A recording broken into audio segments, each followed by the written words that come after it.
91ல் நான் 16 கார் வச்சுருந்தேன். ஆனால் எனக்கே ஒரு தடவை 16 கார் இருந்தோம். அந்த காருக்கு டீசல் போட வசதி இல்லாத ஒரு கட்டத்தில் வந்து சேர்ந்தேன். வாழ்க்கைங்கிறது வந்து எல்லாத்துக்கும் தயார். அன்றைக்கி நான் கவலையே படலை. நான் பாட்டு பஸ் ஏறி போயிட்டே இருப்பேன். நான் ஆட்டோவில் போயிட்டு சைக்கிளில் போவேன். இப்போ 5 காசு இல்லாமல் நான் நடந்து கூட வந்திருக்கேன். இன்றைக்கி என்ன ஆளாக்குனது இந்த தமிழ் சினிமா தான். நீங்கள் வந்து நடிகர்கள்னு சொல்கிறது உங்களை இல்லை, நீங்கள் கணக்கில் எடுத்துக்கூடாது. உங்களுக்கு நீங்கள் ஒரு கலைஞர். நீங்கள் உங்களுக்கெல்லாம் கொடுக்க வேண்டிய ஊதியமே ஒன்றும் யாரும் கொடுக்கல. உங்களோட ஊதியத்தெல்லாம் யாரும் வாங்கிட்டு போகிறாங்க. பிரபல்யம் அடையும் போது பிளாக்மெயில் மாதிரி தான் வந்து வாங்குறாங்க தவிர யாரும் உழைப்புக்கு ஏற்ற ஊதியம் இங்கே யாருக்குமே கிடைக்கிறது இல்லை.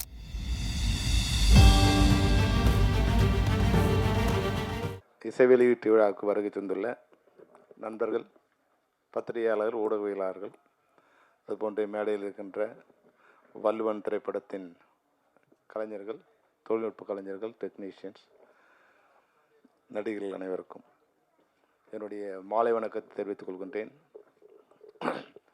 மிக ஒரு இனிய விழாவிற்கு என்னை அழைத்த சகோதரர் சங்கர் அவர்களுக்கு தென்னிந்திய திரைப்பட தொழிலாளர் சம்மேளனத்தின் சார்பில் எங்களுடைய நன்றிகளையும் வாழ்த்துக்களையும் தெரிவித்துக் கொள்கின்றோம்.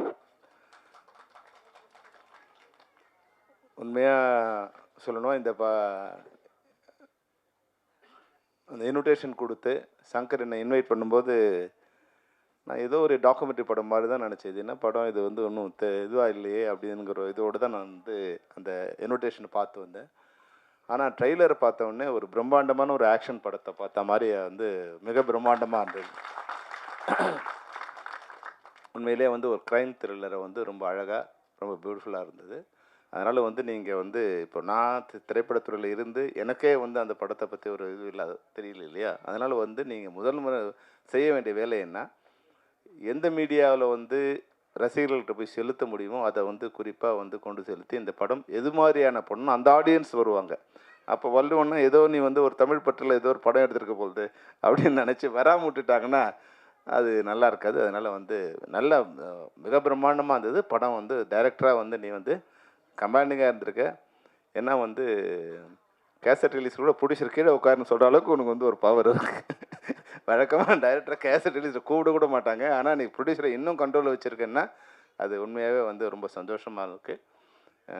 உங்கள் தயாரிப்பாளர் சொன்னது ஒன்றும் தப்பு இல்லை. உண்மையிலே இது போன்ற தயாரிப்பாளர்கள் தான் இன்றைக்கி தமிழ் சினிமாவை வாழ வச்சுக்கிட்டு இருக்காங்க. இதுதான் புதிய தயாரிப்பாளர்கள் தான் இன்றைக்கி தமிழ் சினிமாவை வாழ வைக்கிறவங்க. புதிய தயாரிப்பாளர்கள் தான். கடந்த 10 ஆண்டுகளில் வந்து ஏறக்குறைய 2500 திரைப்படங்கள் வந்திருக்கு. இதில் வந்து 2100 பேர் வந்து புதிய திரைப்பட தயாரிப்பாளர்கள். அவங்க தான் எங்களுக்கு சோறு போட்டுக்கிட்டு இருக்காங்க. அவர் சொன்னது வந்து எந்த விதத்திலும் தப்பு இல்லை. அவங்க வருவாங்க, ஒரு படம் எடுப்பாங்க, போயிடுவாங்க. ஆனால் படத்தோட வெற்றி கிடைச்சதுன்னா அந்த 2100 பேரில் குறைஞ்சபட்சம் வந்து ஒரு 1000 பேர் திரும்பி படம் எடுக்க வருவாங்க. இந்த 2500 பேரில் ஏன்னா நான் 10 வருஷமாக வந்து இந்த போஸ்ட்டில் இருக்கேன், ஒரு பிரசிடெண்ட்டாக இருக்கேன். அதனால் வந்து எனக்கு வந்து ஓவரால் வியூ தெரியுங்கிறதால 2500 ப்ரொடக்ஷன்ஸில் 2100 ப்ரொடியூசர்ஸ் அந்த படத்தோடு போயிட்டாங்க, மறுபடியும் வரல. திரும்பி 2வது படம் எடுக்கிறவங்கிறவங்க வந்து ஒரு 400 பேர் தான் 10 வருஷத்தில். அவங்க தான் திரும்பி 2வது படம் எடுத்திருக்காங்க. அப்போ ஒரு தொழிலோட வளர்ச்சி எப்படி இருக்கும்னா, அதே தொழிலில் வந்து நான் வந்து ஒரு படம் பண்ணுறேன். நான் 1991 நான் வந்து படம் ப்ரொடக்ஷன் பண்ண ஆரம்பித்தேன். 2005 வரைக்கும் தொடர்ந்து ஒரு 16 படம் நான் பண்ணிகிட்டே இருக்கேன். அப்போது என்ன மாதிரி வந்து எப்போ நான் படம் பண்ணிகிட்டே இருப்பேன், தொடர்ந்து அந்த படத்தில் லாபம் வரும்போது இல்லை வந்து என்னால் படம் எடுக்க முடியும் நிலைமை இருந்தது தான். ஆனால் இன்றைக்கி வந்து அது போல் இல்லை. உண்மையிலே வந்து ராஜா சொன்னார் இல்லையா, நான் போகும்போது 7 பேர் இருந்தாங்க, 12 பேர் இருந்தாங்க. அந்த நிலைமை மாறி திரைப்படங்கள் வந்து மிக பிரமாண்டமான வெற்றி அடைத்துக்கு 3 விஷயம் தான் வேணும். ஒன்று, எல்லாரும் திரைப்படங்களை பார்க்கக்கூடிய ஒரு வசதி இருக்கணும். எந்த ஆடியன்ஸுக்காக படம் பண்ணுறோமோ அந்த ஆடியன்ஸுக்கான படங்கிறத முதல்ல நம்ம தெளிவு பண்ணிடணும். உங்கள் படத்தை பார்க்கும்போது உண்மையிலே ஒரு ஹீரோ ஹீரோயின் ப்ளசண்ட்டாக இருக்காங்க. Chetan, all the best. நீங்களும் வந்து உங்களோட ஸ்மைல் நல்லா இருக்குது, ப்ளசண்ட்டாக இருக்கீங்க. நிச்சயமாக வந்து ஒரு நல்ல ஹீரோ ஹீரோயின் வந்திருக்கு. நீங்கள் சேத்தன் வந்து நம்ம கேஷுவலாக பண்ணுறீங்க. உண்மையாக வந்து பிரம்மாண்டமாக இருந்தது. ஒரு ஃபைட்ஸ்லாம் வந்து ஒரு பியூட்டிஃபுல்லாக, அதான் வந்து ஒரு ஹேண்ட்ஸமாகவும் இருக்கீங்க, ஒரு ஆக்ஷன் ஹீரோவாகவும் இருக்கீங்க. நிச்சயமாக தமிழ் சினிமாவில் நீங்கள் நல்லா வருவீங்க. தயாரிப்பாளர்கள் வந்து எப்படி இப்போ வந்து நம்ம ஒரு மரம் வைக்கிறோம். அந்த மரம் வச்சும்போது அது தண்ணி ஊற்றி பாதுகாத்து வளர்த்துக்கிறோம். அந்த மரம் வளர்ந்த உடனே மரம் வச்சவனுக்கு அதில் ஒரு நிழல் கொடுக்குற பாக்கியமாவது கிடைக்கும். சில மரங்கள் வந்து காய் காய்க்கும், பழம் வரும், அந்த பழம் எடுத்துக்கலாம். பழமே வராமல் மரங்கள் வந்து நிழலையாவது கொடுக்கும். அதுபோல் இனிமேல் தமிழ் சினிமா இப்போ தினப்ப இருக்கார், உங்களுக்கு ஒரு ஐடியா கொடுக்குறேன். நம்ம இனிமேல் இன்ட்ரடக்ஷன் பண்ணும்போது வாழ்நாளில் உன் சம்பாத்தியத்தில் 10% உன்னை தயாரிக்கிற தயாரிப்பாளர் கொடுத்துட வேண்டும் அப்படின்னு வந்து ஒரு அக்ரிமெண்ட் போட்டால் எப்படி இப்போ மியூசிக் டைரக்டர் ஏதோ படம் பண்ணுறாரு, அவங்களுக்கு வந்து ஐபிஆர்எஸில் வந்து கலெக்ட் பண்ணி கொடுத்துட்டே இருக்காங்க, அவங்க வாரிசுகள் கூட வாங்கிட்டே இருக்காங்க.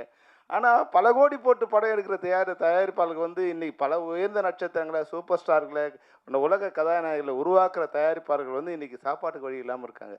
குறைஞ்சபட்சம் இது மாதிரி ஒரு ரூல் நீங்கள் கொண்டு வந்து வச்சிங்கன்னா 10% வேணாம், ஒரு 5% உன்னை சம்பாத்தியத்தில் 5% உன்னை யார் ஆளாக்குனாங்களோ அவங்களுக்கு வந்து நீங்கள் வந்து கான்ட்ரிபியூஷன் கொடுக்கணும் அப்படிங்கிற ஒரு திட்டத்தை கொண்டு வந்தீங்கன்னா தயாரிப்பாளர் குறைஞ்சபட்சம் நல்லா இருப்பாங்க. ஆனால் இந்த படத்தோட கண்டென்ட் வந்து சொன்னார் வந்து உண்மையான வந்து ஒரு விஷயம் என்னென்னா, இன்னா செய்தாரை ஒருத்தில் அவர் நாண நன்னயம் செய்துவிடும். இது யாருக்கு? நாணம்னா வெக்கம். வெக்கப்படுறவனை தானே நீங்கள் அது மாதிரி பண்ண முடியும். வெக்கப்படுறதுக்கு தான் நீங்கள் இன்னா செய்யாமல் இருக்கலாம். ஆனால் இன்றைக்கி சூடு சொரணம் இல்லாமல் வெக்கம் இல்லாமல் வந்து மனிதர்களாகவே நினைக்காத ஜென்மங்கள் இருக்கும்போது அந்த இன்னா செய்தாருக்கு இன்னா தான் செய்யணும், அங்கே இனிவை செய்ய முடியாது. அதுதான் இன்றைக்கி இருக்கிற சிச்சுவேஷன். அதனால் இந்த திரைப்படத்தில் சொல்லப்படுற வார்த்தை மிக முக்கியமான விஷயம். ஏன்னா இப்போ பல வேறு நாடுகளுக்கு போகும்போது என்னென்னா, மற்ற கண்ட்ரீஸ் போகும்போது, வளர்ந்த நாடுகளில் போடும்போது பொதுமக்கள் citizen they will treat citizen as a king. எல்லா பொதுமக்களையும் ராஜா மாதிரி ட்ரீட் பண்ணுவாங்க, குற்றவாளிகளை கிரிமினல் மாதிரி ட்ரீட் பண்ணுவாங்க. இங்கே என்னென்னா, சாதாரண பொதுமக்கள் வந்தால் கூட அவனை குற்றவாளி மாதிரி பார்ப்பான் போலீஸ்காரன். ஆனால் குற்றவாளி வந்தானா அவனை ராஜா மாதிரி பார்ப்பான். இதுதான் நம்மளுடைய சிஸ்டம் அப்படி இருக்குது. நான் வந்து ஒரு திரைப்படத்துக்காக வந்து சும்மா ஜெயில் எப்படி இருக்குது அப்படிங்கிற ஒரு ஸ்பெஷல் பர்மிஷன் வாங்கிட்டு உள்ளே போய் வந்து பார்த்தேன். அப்போது கொஞ்சம் கைதிகளோடு பேசிகிட்டு இருந்தேன். அப்போ ஒரு கைதி பார்த்தோம், ரொம்ப சின்ன பையன். அவன் சின்ன பையனா வந்து ஒரு 34, 35 இருக்கும். அவன் வந்து ஆனால் ஒரு மர்டர் பண்ணிட்டான். அவன் ஆயுள் தண்டனை அடைஞ்சிருக்கான். இப்போ வந்து அவனை அடுத்த சில மாதங்கள் ரிலீஸ் ஆக போகிறான். அதாவது அப்போ அவன் மர்டர் பண்ணும்போது என்ன ஏஜ் பாருங்கள், 18+ அவனுக்கு. என்னென்னு கேட்டால் அவன் ஃப்ரெண்ட்ஸ் எல்லாம் பேசிட்டே இருந்திருக்காங்க, படிக்கட்டில் நின்று பேசிட்டு இருக்காங்க. கோவம் வந்து இப்படி தள்ளிட்டு இருக்கான். தள்ளின உடனே அவன் கீழே போய் விழுந்திருக்கான், அடிபட்டு டெத்து. அதோடு முடிச்சிருந்தானா அவனுக்கு பிரச்சனை இல்லை. அவன் என்ன பண்ணுறான், பயத்தில் அவன் ஃப்ரெண்டுக்கு ஃபோன் பண்ணியிருக்கான். ஃப்ரெண்டுக்கு ஃபோன் பண்ணி, டே என்னென்ன பண்ணலாம் வாடா, இது மாதிரி ஆயிடுச்சுறான்னு அவன் வந்திருக்கான். அந்த அடலசன்ட் ஏஜில் என்ன பண்ணுறதுன்னு தெரியாமல் வந்து என்ன பண்ணியிருக்காங்க, அந்த பாடியை காரில் போட்டு வண்டலூர் கொண்டு போயிட்டு அதை பெட்ரோல் ஊற்றி கொளுத்திட்டு வந்துட்டான். அதுதான் பெரிய க்ரைம் ஆகிடுச்சு. அப்போது அவனுக்கு வந்து லைஃப் அந்த நோக்கம் இல்லை, எந்த விதமான இதுவும் இல்லை. இப்போ வந்து அங்கே நாங்கள் போகும்போது அங்கே வெளியே ஹோட்டல் மாதிரி வச்சு அவங்களுக்கு வந்து, ஏன்னா இது மாதிரி நன்னாட்டத்தையோடு இருக்கிற கைதிகளுக்கு அவன் வேறு எந்த தப்பும் பண்ணல. அவனுக்கு 35 இயர்ஸ், அவன் ரிலீஸ் பண்ண போகிறான். அப்போ பேசிகிட்டு இருக்கும்போது சொன்னால், வேறு 2-3 கைதிகளாக இருக்காங்க. அவன் ஒரு விஷயம் சொன்னான், என்னென்னா பிளான் பண்ணி பண்ணியா அப்படின்னு ஒருத்தர் கேட்குறோம். அவன் சொன்னது தான் இன்றைக்கி இந்திய நடப்பு. அவன் சொன்னான், பிளான் பண்ணி பண்ணால் அவன் உள்ளே இருக்க வேண்டிய அவசியம் இல்லை சார்ன்றான். எமோஷனல் மர்டர் பண்ணுறவன் தான் இங்கே உள்ளே இருக்கான் சார், பிளான்டு கிரிமினல்ஸ்லாம் வெளியே இருக்கான் சார். அப்போது அந்த இது வந்து மிக அழகாக இங்கே இந்த திரைப்படத்தில் ஒரு கருவாக எடுத்திருக்காங்க. அப்புறம் இன்னொரு விஷயம் என்னென்னா, இன்றைக்கி இருக்கிற சிஸ்டத்தில் பெண்கள் வந்து மிக மிக பாதுகாப்பாக இருக்க வேண்டிய அவசியம் இருக்குது. அதாவது இப்போ வீட்டை விட்டு வெளியே போகலனா கூட இன்றைக்கி நீங்கள் சோஷியல் மீடியாவில் பார்ப்பீங்க, இன்னொருத்தரை பார்க்கும்போது அதை நம்ம என்ஜாய் பண்ணுவோம். இப்போ வந்து ஆர்டிஸ்ட்லாம் வந்து இப்போ எப்படி வாழ போகிறாங்கன்னே தெரியல. அவங்கள வந்து ஆஃப் நியூடாவோ இல்லை நியூடாவோ டாப்லெஸ்ஸாவோ இது மாதிரி வந்து அவங்களுடைய அவங்களுக்கு நாலேஜே இல்லாமல் அது மாதிரியான ஏஐயில் அது மாதிரி வந்துக்கிட்டே இருக்குது. முன்னாடி இருக்க ஆடியன்ஸை ஒரு பழைய ஸ்டில்ஸை வெளியே வரும்போது வந்தால் கூட அவங்க கஷ்டப்படுவாங்க. ஏதோ சின்ன வயசில் ஏதோ ஒரு படம் பண்ணும்போது பண்ணாத கஷ்டம். ஆனால் இன்றைக்கி அது வயசானவங்களாக இருக்காங்க, இல்லை வந்து பழைய ஹீரோயின்ஸாக இருக்காங்க, அவங்க எல்லாருமே வந்து இன்றைக்கி ஸ்க்ரீனில் வந்து அது மாதிரி சோஷியல் மீடியா பார்க்கும்போது இந்த நாடு எப்படி பாதுகாக்க போகுது, இந்த பொதுமக்களை இந்த பெண்களை எப்படி பாதுகாக்க, இதுக்கு ஒரு என்ன சட்டம் இருக்குது, இதை எப்படி வந்து எல்லாருமே பாதிக்கப்பட போகிறாங்க, இவங்களை எப்படி காப்பாற்ற போகிறாங்க. என்னோடய டாக்டர் இப்போ வந்து ஏஐ படிச்சுட்ருக்கா யூஎஸில். அவள் ஒரு வார்த்தை சொன்னான், டேடி மனித குலத்துக்கு எதிரான ஒரு படிப்பை இப்போ எங்களுக்கு கற்றுக் கொடுத்துட்ருக்காங்க. இதுதான் ஏஐ, இது மனித குலத்துக்கே எதிரான ஒரு விஷயம், இதை வந்து எங்களுக்கு கற்றுக் கொடுத்துட்ருக்காங்க அப்படின்னு. அப்போது ஆர்டிஃபிஷியல் இன்டெலிஜென்ஸுங்கிறது வந்து அவ்வளோ மோசமாக இருக்குது. அப்போ இது போன்ற குற்றங்கள் வந்து இனிமேல் வர ஆரம்பிக்கும். நம்மளுடைய பெண் குழந்தைகளை சோஷியல் மீடியாவில் வந்து அவங்களோட ஃபோட்டோஸ் அது வெளியே கொடுக்கும்போதோ இல்லை சாதாரணமாக வெளியே கொடுக்கும்போதோ நம்ம ரொம்ப கேர்ஃபுல்லாக இருக்க வேண்டிய அவசியம் இருக்குது. இன்னொன்று, இது போல் ஊடகங்களில் இல்லை எது ஒன்றாலும் பேசலாங்க நிலைமையில் இருந்து பொதுமக்களும் தங்களையும் பாதுகாக்க நிச்சயமாக இது மாதிரி பாதிக்கப்பட்டவங்க இது மாதிரி வந்து ஒரு கட்டத்தில் வந்து ரிவர்ஸ் ஆவாங்க. அன்னைக்கு வந்து நாடு வந்து வன்முறையை நோக்கி தள்ளப்படும். எல்லார் கையிலையும் கத்தி இருக்கும். பாதிக்கப்பட்டவன்னா ஒன்று அவனுக்கு நீதி கிடைக்கணும், இல்லைன்னா அதுக்கான நீதியை அவனே தேடிப்பான். அதுதான் இந்த திரைப்படத்தின் மூலமாக சொசைட்டிக்கு நம்ம இயக்குனர் கொடுத்துருக்காங்க. இந்த திரைப்படம் எனக்கு பார்க்கும்போது ஒரு ப்ளசண்ட்டாக இருக்குது. முக்கியமாக அஸ்வத்துக்கு வந்து கங்க்ராச்சுலேஷன் அஸ்வத்.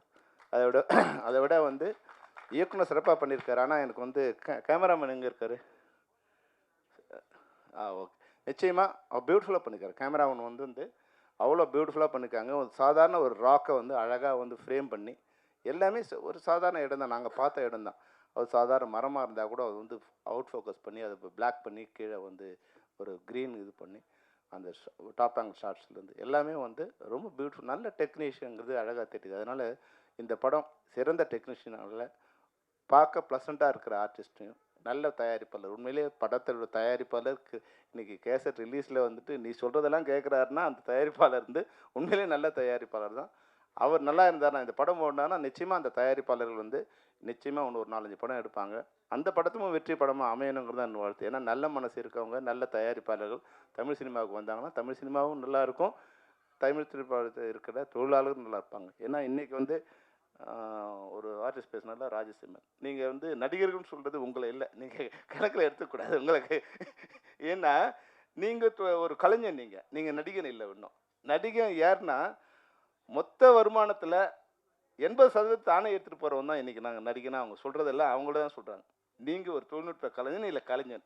உங்களுக்கெல்லாம் கொடுக்க வேண்டிய ஊதியமே ஒன்றும் யாரும் கொடுக்கல. உங்களோட ஊதியத்தெல்லாம் யாரோ வாங்கிட்டு போகிறாங்க. அந்த உதயகுமார் சொன்னார் இல்லைங்களா, ஒரு டிக்கெட் வாங்கும்போது அவங்களுக்கு உண்டான ஊதியம் வந்து சேருதுன்னு. ஆனால் நம்ம ஊதியம் எதுவுமே வந்து நமக்கு யாருக்குமே வர்றதில்லை. அது தொழிலாளிக்கும் வர்றதில்லை, உங்களை மாதிரி கலைஞருக்கும் வர்றதில்லை, இயக்குநருக்கும் வர்றதில்லை. அது பிரபல்யம் அடையும் போது அதை டிமாண்ட் பண்ணி இது ஒரு பிளாக்மெயில் மாதிரி தான் வந்து வாங்குறாங்க தவிர யாரும் உழைப்புக்கேற்ற ஊதியம் இங்கே யாருக்குமே கிடைக்கிறது இல்லை. வெற்றிக்கேற்ற ஊதியம். உங்கள் படம் ஓடிடுச்சு, அது யாராலும் ஓடுனதுலாம் தெரியாது. ஓடினதா தன்னை நினச்சிக்கிட்டாருன்னா தனக்கு 1 கோடின்னா 2 கோடின்னா எத்தனை கோடினாலும் கேட்கலாம், கொடுக்கலாம், அது வேறு விஷயம். நீங்கள் அதை பற்றி கவலைப்படாதீங்க. நடிகர்கள்னு யாராவது குறிப்பிட்டாங்கன்னா உங்களை வந்து கலைஞனாக தான் நாங்கள் நினைக்கிறோம் தவிர இன்னும் நடிகராக நினைக்கிறோம். நீங்கள் நடிகனாக வந்த பிறகு அந்த நிலைமைக்கு நீங்கள் வருவீங்க. நிச்சயமாக நீங்கள் உண்மையாக நல்ல விஷயம் சொன்னீங்க. நம்ம எதை பற்றியும் கவலைப்படுவோம். நான் கூட வந்து ஒரு நாள் வந்து என்கிட்ட 16 கார் இருந்தது. 91 நான் 16 கார் வச்சுருந்தேன். நான் தான் வந்து தென்னிந்தியாவில் அதிகமான பட்ஜெட்டில், including Rajini sir, Kamal sir, Chiranjeevi படங்களை விட அதிகமான பட்ஜெட்டில் நான் தான் படம் பண்ணேன். அன்னைக்கு சவுத் இந்தியாவில் ஹையஸ்ட் பட்ஜெட்டில் படம் பண்ண டைரக்டர் நான் தான். ஆனால் எனக்கே ஒரு தடவை 16 கார் இருந்தோம். அந்த காருக்கு டீசல் போட வசதி இல்லாத ஒரு கட்டத்தில் வந்து சேர்ந்தது. அப்போது வாழ்க்கைங்கிறது வந்து எல்லாத்துக்கும் தயார். அன்றைக்கி நான் கவலையப்படலை. நான் பட் பஸ் ஏறி போயிட்டே இருப்பேன், நான் ஆட்டோவில் போயிட்டுருப்பேன், நடந்து போவேன், சைக்கிளில் போவேன். ஏன்னா இந்த சென்னைக்கு வரும்போது நான் நடந்து தான் வந்தேன். அன்றைக்கி வந்து என்கிட்ட ஒரு 25 காசு பணம் இருந்தால் கொடம்பாக்கம் டு வடவழியில் வந்து இறங்கலாம். ஆனால் 20 காசு தான் இருந்தால் என்ன பண்ணணும், ட்ரஸ்புரத்தில் இறங்கிக்கணும், அங்கேருந்து நடந்து வரணும். அப்போ 5 காசு இல்லாமல் நான் நடந்து கூட வந்திருக்கேன். இன்றைக்கி என்ன ஆளாக்குறது இந்த தமிழ் சினிமா தான். அது மாதிரி தான் உதயகுமார் சொல்லும்போது இப்போ உண்மையாகவே எனக்கு ரொம்ப டயர்டு. காலையில் 9 மணிக்கு வந்தோம். வரும்போதே நம்பிக்கிட்ட சொன்னேன், நம்பி என்னை வந்த உடனே அனுப்பிச்சிடுறான்னு. ஆனால் ஜான் வந்து சொன்னார், அண்ணா நீங்கள் கொஞ்சம் கடைசியாக பேசினா நல்லாயிருக்குன்னு. அப்போ அதையெல்லாம் வந்து ஏன் எடுத்துக்கிறோம்னா, ஏதோ ஒரு வகையில் இன்றைக்கி வந்து ஆர்கே செல்வமணினா இன்றைக்கி வந்து தமிழ்நாட்டுக்கோ இந்தியாவுக்கோ தெரியுதுன்னா அது காரணம் வந்து இது மாதிரி திரைப்படங்கள் தான், திரைப்படத்துறையில் இருந்ததால் தான் எல்லாருக்கும் தெரியுது. என்னால் முடிஞ்ச ஏதோ ஒரு உதவியை, அது மட்டும் இல்லாமல் சங்கர் வந்து என்னோட நெருங்கிய நண்பர், பல்வேறுங்களை என்னுடைய தேர்தலிலிருந்து பல்வேறு இடத்துல என் கூடவே இருந்து அவர் எனக்கு ஒர்க் பண்ணியிருந்திருக்காரு. அந்த வகையில் இந்த அடாது மழை பெஞ்சாலும் உள்ளே வரும்போதே எனக்கு ரொம்ப சந்தோஷமாக இருந்தது. என்னென்னா வெளியே வந்து பழைய காலத்தில் வந்து சினிமா தட்டில் வந்து எப்படி வந்து 2 வீலர்ஸ் ஃபுல்லாக க்யூ கட்டி நிற்குமோ அது மாதிரி வெளியே ஃபுல் க்யூவில் இருந்தது. அது உள்ளே வரும்போது எனக்கு சந்தோஷமாக வந்து மேடையிலையும் வந்து நிறைய நண்பர்கள் உங்களுக்காக வந்திருக்காங்க. அப்போ தயாரிப்பாளர்கள் அவங்களுக்கு தெரிஞ்சிருக்குமா இல்லையான்னு தெரியல. ஏன்னா வந்தவங்கள பாதி பேருக்கு மேலே உனக்காக தான் வந்திருப்பாங்கன்னு நினைக்கிறேன். ஏன்னா உன்னோட நட்பு அது மாதிரி, உன்னோட கமாண்டிங்கும் இருக்குது, உன்னோட தொழில் திறமையும் நல்லா இருக்குது. இந்த படம் நிச்சயமாக மிக பிரம்மாண்டமான வெற்றியிடம். அந்த வெற்றிக்கு என்னுடைய அச்சாரமான வாழ்த்துக்களை தெரிவித்துக் கொள்கிறேன். சுரேஷ் பாலா வந்துட்டாரா? அடா okay, all the best Suresh Bala.